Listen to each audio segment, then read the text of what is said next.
Investigators spent the day combing this wooded area, and tonight the search for 17-year-old Leah Marin enters its 5th day. Authorities are asking anyone who may have seen the teen or her silver hatchback to contact police. In the quiet town of Hollow Ridge, everyone feared Jonas Hale, but no one ever guessed why. They thought he was strange, reclusive, maybe dangerous. But what the police found hidden behind a false wall in his basement maps, trophies, and a timeline spanning 11 years revealed a double life darker than anything they imagined. And the most disturbing part? Jonas had never been on their radar, not even once. Tonight, we're pulling apart the layers of a man who hid in plain sight, a man the town whispered about while he quietly hunted them.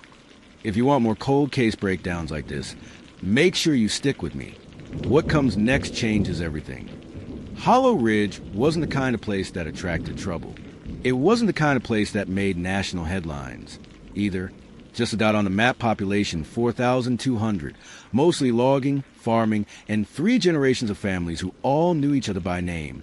But even in the safest towns, someone always stands out, someone who doesn't fit the rhythm. For Hollow Ridge, that person was Jonas Hale. He lived in the old Carter property at the edge of town, a decaying farmhouse swallowed by overgrown pine, where the windows never seemed fully open and the lights flickered at odd hours. Kids dared each other to ride their bikes past his driveway. Adults avoided eye contact when he came into the local hardware store. People said he talked to himself. People said he roamed the woods at night. People said his house smelled like bleach and rust. But in a place like Hollow Ridge, people said a lot of things. And most of the time, none of them mattered. Except this time, they did. To the outside world, Jonas was unremarkable. 46 years old, worked part-time repairing power tools, kept to himself, paid his taxes, never caused trouble. On paper, he was invisible, but that invisibility wasn't accidental. It was curated. Jonas didn't want to be seen. Not really. Not by anyone who might understand what he was capable of. He grew up in Hollow Ridge, but his childhood wasn't something people remembered clearly. His parents were quiet, strict, and rarely let him leave the property. When he did appear around town, he hovered silently at the edges, thin, pale, always watching. When Jonas was 15, his mother vanished. They said she simply packed a bag and left. They said she couldn't handle rural life anymore. They said she abandoned her family. But no one questioned it too hard. Not then. And soon, the town forgot. Only Jonas remembered. And he remembered everything. The first case officially connected to Jonas wouldn't happen until 22 years later. But the pattern began much earlier. It started with Mara Tinsley, a 21-year-old college student who vanished while visiting her grandparents in Hollow Ridge during fall break. The last sighting placed her near the old fire tower on Ridge Point, a popular overlook for hikers. Her car was found abandoned the next morning, door unlocked, key still in ignition, nothing disturbed inside. At first, investigators considered Mara a runaway. Young adults disappear for all sorts of reasons: stress, relationships, mental health struggles. But as days turned into weeks, that theory collapsed. Her phone was dead, her bank account untouched, her social media silent. For a town that rarely experienced crime, the disappearance shook Hollow Ridge hard. People panicked. Parents kept their kids indoors. Residents formed search parties. Rumors multiplied. Still, no one suspected Jonas. He wasn't on the lists. He wasn't interviewed. He wasn't even mentioned. And that was exactly how he liked it. But Mara wouldn't be the last. And what investigators missed in her case would come back to haunt them. Jonas worked quietly at the hardware store during the day. He serviced chainsaws, sharpened blades, repaired lawn equipment. Customers who interacted with him described him the same way. Awkward, polite, strange, harmless. But when night fell, Jonas changed. He kept meticulous notebooks small, weather journals labeled only with dates. Inside were observations. People walking alone at night, hiking trails with blind corners, residents who lived far from main roads. He studied patterns the way hunters study migration routes. He learned when people left for work, when they returned, who jogged alone, who never locked their windows. His mind didn't wander. It calculated. And deep beneath his house, behind a wall disguised with stacked boxes and old tools. He built something else, a hidden room sealed with a custom latch.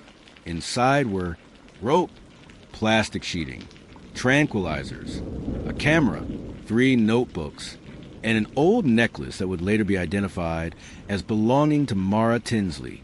But that discovery was still years away. The next disappearance occurred 5 years after Mara. Caleb Dern, a 34-year-old carpenter, vanished on his way home from a late job. His truck was found on Old Quarry Road with a flat tire. No signs of struggle. No footprints leading away. No tool marks indicating tampering. The case baffled investigators. This time, foul play was suspected early. Caleb was well-liked, reliable, and had never disappeared before. Deputies combed the woods. Volunteers searched nearby fields.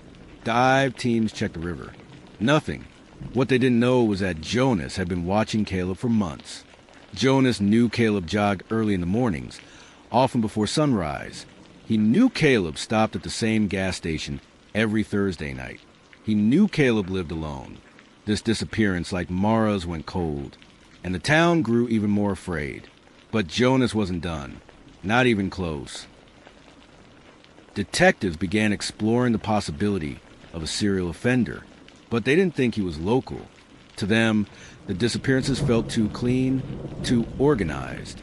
Hollow Ridge was too small for someone this dangerous to hide in. They suspected truckers, travelers, campers passing through. Jonas didn't match their profile. He didn't travel. He didn't socialize. He didn't brag. He didn't slip. He just watched, waited, and blended into the background noise of the town's daily routine. If Jonas had one skill that separated him from other offenders, it was patience. He could wait months, years before acting again. And he did. Ellie Warren, a 28-year-old nurse, disappeared while driving home from a late shift during a rainstorm. Her car was found on Route 9, hazard lights flashing, her purse in the passenger seat, driver's side door open. This time, the scene showed something new, a smear of reddish-brown on the pavement. Ellie fought back. Investigators recovered partial footprints in the mud mail, size 11. They also found tire tracks from an older vehicle with mismatched treads. Finally, a break. They cross-referenced local vehicles. But Jonas' truck, an old blue 1984 Ford, slipped through unnoticed. His tires were old, but not mismatched. The secondary tread was from a spare he only used at night. The investigation narrowed, but not enough. But Ellie had done something else. Something Jonas never expected. As she was dragged from the car, she dug her nails into her attacker's wrist hard enough to draw blood. Under her fingernails, preserved by rainwater and dirt, was a trace of genetic material later sent for DNA testing. At that time, the technology couldn't make a match, but the sample was preserved. And years later, it would be Jonas' undoing. Ellie didn't survive, but she still spoke. After Ellie's case, Hollow Ridge transformed. Residents installed cameras, bought alarms, formed night patrols. Local stores sold out of pepper spray for the first time in history. People whispered about a prowler, a night stalker, a ghost moving through the trees. But Jonas listened to those whispers with amusement. He watched the panic he created. It fueled him, empowered him, emboldened him. But it also made him careless. He started going out more frequently. He started choosing victims closer to home. He started slipping, and someone noticed. Not the police, not neighbors, but a delivery driver named Brian Keller. Brian had been assigned a package to the Hale residence, one Jonas claimed he hadn't ordered. A set of industrial-strength zip ties, a heavy-duty tarp, and a utility knife. The delivery system flagged the order due to restricted item protocols, requiring signature confirmation. When Brian arrived, Jonas opened the door just a few inches. Enough for an eye, enough for half a face. But behind him, Brian heard something, a faint metallic clank, like a latch sliding shut. Something about the house felt wrong. Something about Jonas' behavior felt off. Brian reported the incident to his supervisor, who passed the concern to local deputies.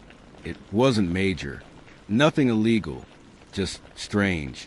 But it was enough to put Jonas' name on a list for the first time. And once he was on the list, patterns began to appear. Detectives revisited the old cases. They mapped victim locations and found an overlap. Each disappearance occurred within a 5-mile radius of Jonas Hale's property. Still circumstantial, still thin, but then came the turning point. DNA technology had advanced. The sample from Ellie's fingernails was retested. This time, it produced a partial match, not to Jonas, but to a relative, his mother, the mother who had vanished. The mother no one had seen in 30 years. Investigators dug deeper into her files. They found forensic inconsistencies, contradictions, red flags that should have been noticed decades earlier. A new search warrant was drafted, and a team headed to the Hale farmhouse. The discovery took hours. The basement was a maze of old furniture, tarps, and tools. But behind a dusty shelving unit, officers noticed scuff marks, fresh ones. The shelving unit wasn't bolted. It slid. Behind it was a wall, not made of concrete, but plywood disguised with wallpaper. Officers pried it open. Behind it was a room no one in Hollow Ridge knew existed. Inside were 3 binders filled with photographs, a wooden box with identification cards from multiple victims, newspaper clippings, keys, jewelry, and, in the center, a single chair bolted to the floor. On the far wall hung a map, an enormous hand-drawn layout of Hollow Ridge, marked with pins and dates spanning 11 years. And beneath it lay a set of bones, small, delicate, wrapped in plastic. DNA later confirmed the remains belonged to Jonas' mother. She hadn't abandoned him. She hadn't left town. She had been in the basement for decades. When officers located Jonas, he was sitting calmly at his kitchen table, hands folded, waiting. He didn't resist. He didn't run. He didn't deny anything. He simply said, "You were bound to find eventually." His confession was cold, clinical, detached. He admitted to 11 victims. Investigators recovered evidence for 8. 3 remained unconfirmed, but the journal suggested even more. The town of Hollow Ridge felt a mix of relief and betrayal. How had they missed the monster living among them? Simple. Jonas made himself forgettable. And in Hollow Ridge, forgettable was invisible. Jonas Hale was sentenced to life without parole. His house was demolished within months. The property remains empty, now considered cursed ground by locals. But the deeper truth remains. Jonas didn't survive because he was brilliant. He survived because he was quiet, because he didn't draw attention, because the town feared him, but never looked closely enough to understand why. The real twist? His mother wasn't his first victim. Evidence suggested Jonas' violent behavior started years earlier, possibly in adolescence. Diaries hinted that he believed his mother knew too much, though investigators never confirmed what she discovered. Sometimes, the most dangerous people aren't the loudest or the angriest. Sometimes, the real threat is the one who stands silently in the back, watching, learning, waiting. Jonas Hale left Hollow Ridge scarred, but he also exposed a truth many towns don't want to face. Evil doesn't always come from strangers on the highway. Sometimes it grows roots right next door. If you want more stories like this, make sure you check out the next episode on Cold Case Secrets. And thank you for watching. Tap the title below, or head to the channel for the full playlist.